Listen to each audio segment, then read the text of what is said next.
and this week we've also got Princeton. So talk about what the challenges are for this team, for our team this week. Well, we have a big challenge on Saturday night here with Troy, a terrific three-point shooting team, shoot it from 5 positions.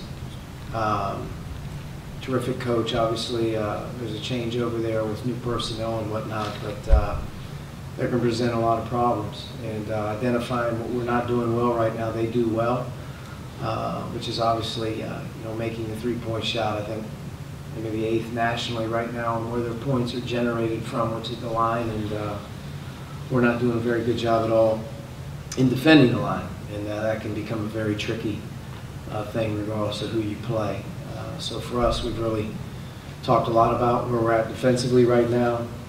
We have to try to work hard again today and tomorrow to prepare to be better, and we're definitely going to have three-point defense awareness and some things like that. It's definitely going to be the thing that's on the top of our head. Okay, first question, Mike. Is the defense beyond the three-point line, or is that's the main issue right now? Is that? It's a result of a lot of different things. You give up three-point shots in a lot of different areas. It's not just the other teams making them. We're not good enough in terms of our transition defense, in terms of getting back. When it does cross the floor right now, we're in the half court. Our ability to get the ball under control and initial actions and whatnot that are coming at us, just our spacing and where we're at positioning-wise is off. So, when you give up threes, you're usually late on a lot of things. I think right now that's just a byproduct of where we're at as a team in terms of the guys on the floor and the experience level of some of them and some of the combinations of players, out on the floor as well, getting out there for the first time together. We're not very in sync. Not that we're not trying or not that we don't have the right intention. It's just at the end of the day, you're learning right now, and we're learning, a hard lesson that regardless of who you play on a given night, the three-point line, it equalizes things. And in particular, our last 2 games, that's been a big problem. But it's not just if they're shooting open shots. There's a lot of things that go into that. But I would say, the initial base of our defense is too spread, and our ability to get turned around and convert and be in position is too late. And when you're a reactive team defensively, you're going to foul as well. So when you add those 2 numbers up right now for our team here early in the season, it's not like that they're bad.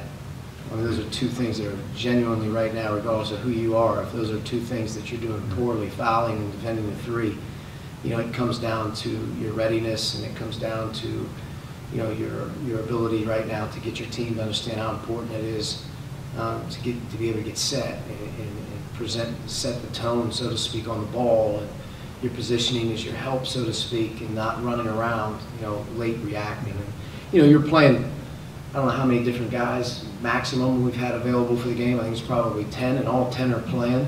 So you have some combinations out there that are going to make some mistakes. We understand that. We have some youth that are going to make some mistakes. But I think our veteran guys need to use their voices a little bit more as well and start to, help, be more of a communicative team. I think that's something else that if we can make a jump and get some more guys right now communicating better, I think we become a better team right away. It's correctable. It will get corrected. It has to get corrected, and that's something that we're obviously we're very aware of. I guess kind of a 2-part question in response to that. First, is there any more update on Devonte and his timetable to come back? And second, with Devonte out for these past couple games, how are you making sure that he is going along with the defensive adjustments that the rest of the team has had to make in response to the first 3 games? Well, Devonte is doing better, and he was able to practice portions of practice yesterday. I wouldn't say he's unlimited in everything that he's doing, but he's the best that he's been since the beginning of October, and hopefully today is another day that he can build on. When it comes to his experience level and what he knows how to do, you would hope to think that some of the things that we're stressing right now, he can bring some experience to the table and add some value. But without question, I don't care who you are, it's very unfair. Devonte's practiced maybe on a count of 1 hand throughout the course of the season. He's yet to participate in any live action against an opponent, whether that's a scrimmage exhibition. So to say that he's ready to hit on all cylinders is just unfair. But his experience level, the amount of games that he's played, you would hope that some of the things that we're talking about he's very aware of. And, hopefully when he does get back in there, he brings another guy to the table that can, add some more chemistry and some more symmetry out there of playing with one another on both ends of the floor. How have you seen Rob's progress from the injury, playing off the bench, and how close is he to maybe returning to the starting lineup? Rob right now is making his way back. And he started to build some practices, and I think he's starting to see his minutes starting to go up. Did some good things for us in this last game in particular. He's nowhere near 100% in terms of what we expect of him and what we're looking for. He's shaking some rust off on both ends of the floor, so to speak. Coming off of our game, I believe Tuesday night, I think he felt better. Took some nicks and bruises maybe later in that game that have caused some other things to be bothered by him, and he's not feeling well right now to boot. So to say Rob's, obviously hit the ground running and he's continuing to have some smooth sledding as he works back in, that's not the case with him. He's really been derailed with a few things here early. So, but that being said, he's so important to what we do. He's a tone setter, so to speak, for our team defensively. He's yet to really be able to, give us that, whether he's not starting or whether, I think at certain points of the game in our last couple games when we've really needed some pick-me-up, he's been the guy to give it to us. But he's that guy that's, really at the start to the finish is the guy we count on to bring a toughness level to us and, to bring a guy that everyone watches and, knows how impactful he is with all that he brings to the table, in particular his defensive leadership and whatnot. So, Rob's making his way back. We'll let the time and, so to speak, the game repetitions and whatnot that he's a part of kind of sort of tell the story of how close he is to being back to where he normally is. But, as of right now, Rob's kind of fighting through not a very comfortable preseason, and then a very kind of difficult start here to our non-conference slate in terms of his health and physical well-being. But I think hopefully he'll be 100% at some point in time as we keep going here. He's got to get over a little bad luck, but we're hopeful that he's getting a little bit closer. With his original injury, I think that's feeling a little bit better.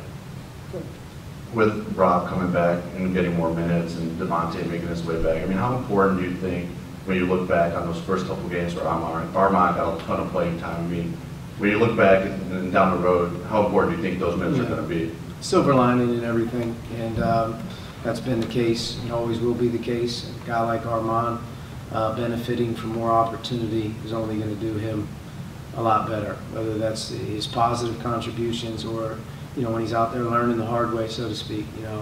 But he's getting thrown in there by the fire here early, and I've never known a player not to find a way to make that a positive. So for our team and our overall confidence level and our depth and what we're doing, Armon right now, as the coach and our staff, he's being treated as if he's a major, impactful guy to what we're doing. We're coaching him that way. And I think here in his last couple of games, we don't want his confidence level to go down just based on, hey, he didn't make a couple shots here and there. There's so many other things that are going on out there that he's trying to figure out, as all young players are. But he's such a smooth basketball player. You know what I mean? I think when you talk about being a basketball player, Armon is the true definition of that. He's a terrific player. He really has great feel. He makes some instinctual plays as a young guy that you don't take for granted as a coach. So we're really happy where he's at. I want to keep pushing him to get better.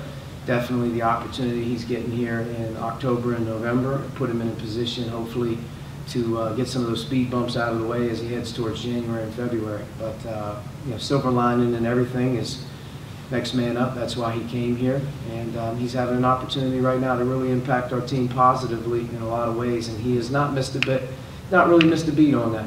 From the first day he's been here till right now. He's a key part to this team. Jim? Coach, kind of along those same lines, with all these different lineups and rotations that you've been forced to use, have you learned anything from what you've been able to use later on? And has anyone surprised you by playing a different role that you may not have expected? I'm not sure. I think our team, I'm not sure there's any real gaps in between with this group or this player is so much different than, you know, I mean, it's just like, it's kind of like we're trying to get everyone to bring their own little toolbox to work. And if we can get each individual guy to add to that, great, which they're all trying to do. But if we can get everybody to bring a couple things that they really do well to the table, they're all going to play an important role. Our rotation is a work in progress, I would say, here early in the year, because we are trying to play a lot of guys, which I think is going to benefit our team later on in bigger games when you trust more people to play impactful minutes when it happens, and when you deal with injuries or foul trouble or whatnot, that the next guy that's in there, you know, he's comfortable. So I like what a lot of our guys are doing. Each guy is bringing something to the table right now, I think, that helps our team. Not that each guy, we're not stressing the overall importance of improvement, but I would say here early on there's been some real guys that have really sort of hung their hat on, I think, what we're asking to do. I think Race Thompson's been a real big lift for our team here early in the year. He's added real value of not only blue-collar work, but winning tough plays. And that's big, you know, when you're bringing guys in that are being able to bring that to the table. But I could go down the line and mention every player and the positives that they're bringing and who stands out a little bit more. Has anyone surprised me? I wouldn't say that anybody's really surprised me at all. I think our staff is genuinely just trying to figure out how we can navigate each guy's niche. You know, that's not easy to do. But right now the attitude is good. Our coachability is good. I believe that these guys look around the locker room right now and look around at each other and feel like, you know, we got a chance if we could put this thing together here with everybody in the same direction, so to speak. We have a lot of guys in here who can play. And I think we're in a competitive environment every day because of it in practice, which hopefully benefits us as well. Last question, Kim. Just in post-game press conferences, you've been, you know, pretty blunt when assessing the team's defense. Have you noticed any kind of a different response from them in practice when you use that kind of rhetoric, or just, I mean, have you kind of adjusted, I mean, or seen the way that they've adjusted to the words that you've been using describing them? I think we're starting to get the message across a little bit more after last Saturday, or I'm sorry, not last Saturday. As last Saturday finished, I think that was coming to the forefront. I think as we played on Tuesday, we were more disappointed in our defense.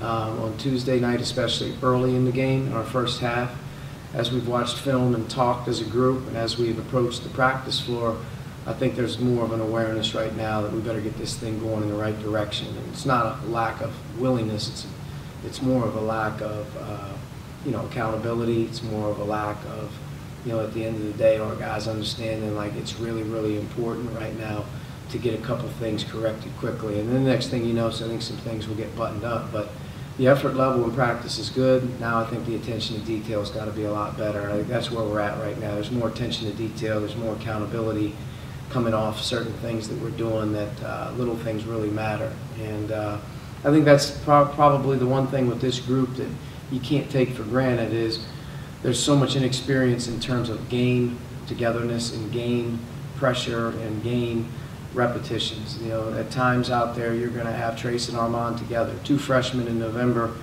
plus 3 veteran guys sometimes is hard because you're in sync. You know, one guy's not where they're supposed to be, you break down. If you have 2, that's fine. But if you have those 2 guys on the floor with a Jerome, that's 3. How about Race in there? That's really 4. You know, so we have some of this out there where the symmetry and the connectedness of our group isn't experienced in the games, whether they've been here for a year or a couple years or just 6 months. So we've got to get that out of the way right now and start to put together, like I said, a little bit more. There's got to be more detail to what we're doing in teaching it. There's got to be more detail in the accountability, and we have to start to see some improvement. And then I think, you know, we'll get a different result in terms of our defensive effort. And you know, without question, that's the one thing that I can't stress enough right now that's not ready to play big-time college basketball right now is our defense. And that's got to be in check because the offense will go away at some point in time in a game as well. You're going to have those games where you're not going to play well, shoot well, whatever it may be. And that other thing, that's always got to be there for us. We're doing some good things, though. You know, I think if you add it all in, there's some things that do stand out. You know, our rebound margin right now is something I think our guys understand. We have to be good at that. We're not turning it over as much, which is equally as important with an inexperienced group, trying to really define that. And, But no question about it, defensively is the calling card right now in November, is to raise that level each game. And tomorrow night will be a huge test. I mean, you shoot the three, anything can happen. I mean, especially if you're shooting it from 5 spots, it can create a lot of problems. And you know, for us, that's a big bullseye right now in terms of, can you answer that bell here in our next chance? Can we be better in that area? All right, thank you. Thank you.